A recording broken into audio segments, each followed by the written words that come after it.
Hello, my most amazing artists. Today we are going to finish our op art project. So we started by by folding our paper to get a square, tracing circles, and then creating a black and white contrasting design in the background. Today you're going to finish your black and white background. So for instance, I have one here that's not finished. You're going to finish this. You're going to clean up your edges.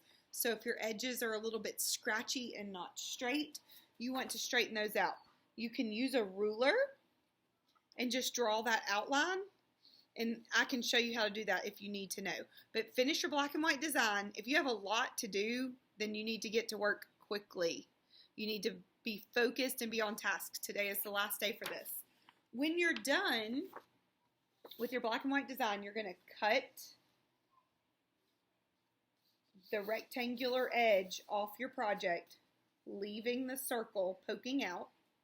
Then you are going to practice drawing or coloring in your circle, shading in your circle to make it look like a sphere. I'm going to show you that in a minute. And then when you're totally done, you will take your project and you will glue it onto a piece of construction paper. So let's get started. Okay, so this is what this is going to look like when you're finished. You're going to cut the edge off first.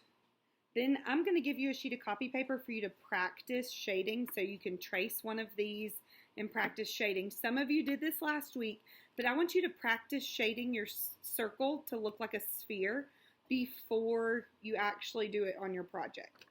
So now let me show you. This one's I made a video when I created this and it messed up, so I'm sorry, but I'll have to use this one as my example. So I'm going to show you on here. You guys can just, you can practice on your copy paper. You have a pencil sharpener in with your colored pencils. You can choose 3 colors, 1 color, whatever colors you want to color your spheres. But the way you're going to start is you're going to kind of think about rings of this color. And you're going to, each ring will get a little bit lighter. So the outer ring is going to be dark, which means you're going to press as hard as you can. And you're going to color in a circular motion. That's super important. If you want to make this look like it's 3-dimensional and that it is a sphere or that it is round, then you have to color in a circular motion. So if you scribble or color up and down or side to side, that's not going to work. It's not going to look 3-dimensional. Okay, so I've pressed down really hard. I have a really dark ring. So now I'm going to just kind of lightly draw another ring, and I'm going to go in and color in a circular motion a little bit lighter. So still pretty dark, but a little bit lighter. Another thing is that you want your coloring to be smooth. So this takes time and patience, but you want your coloring to be smooth. And this is the last day to do this. So if you need to finish a lot on your black and white, you are going to do that first. You need to kind of get going quickly because this is the last day for this project. So now I am just coloring a little bit lighter. I'm trying to blend it all in so that my dark fades to my medium and fades to my medium light, and it's kind of seamless. Okay, then when I get to the middle, I'm just going to barely press down it all because I want it to almost look white. And if it gets too dark in the middle, you can take an eraser and erase it out. Okay, so now I'm just going to go in and blend where I can see a seam, or like where one dark shade is, I can see kind of the edge of it before it shades into the next one. I'm going to try to blend that. So there we go. And you're just going to do that on all 3 or 4 or however many circles you have. You're going to start with a very dark ring around the edge, pressing down as hard as you can, coloring in a circular motion.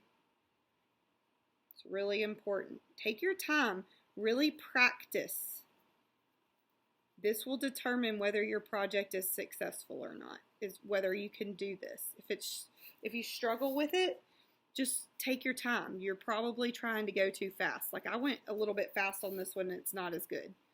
The smaller one is a little bit harder because you don't have as much space to create your value.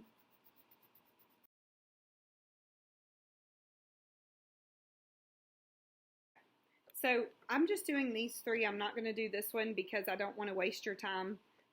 You would need to finish all of yours. And then when you're done, you are going to go find a sheet of construction paper, a color that you like, and you are going to glue your project onto that. Now, if you'll notice, this paper is 9 inches wide and this paper is 9 inches wide. So what you may want to do is you may want to cut off another little edge. So I would suggest kind of folding it even and then just cutting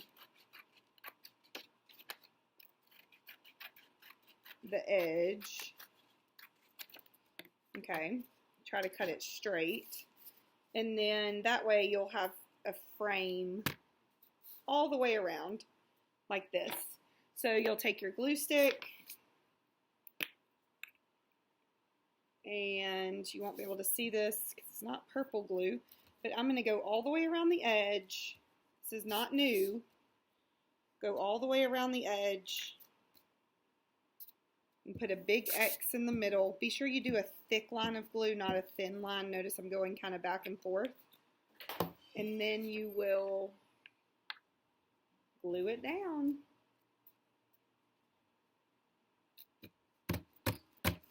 And you are finished.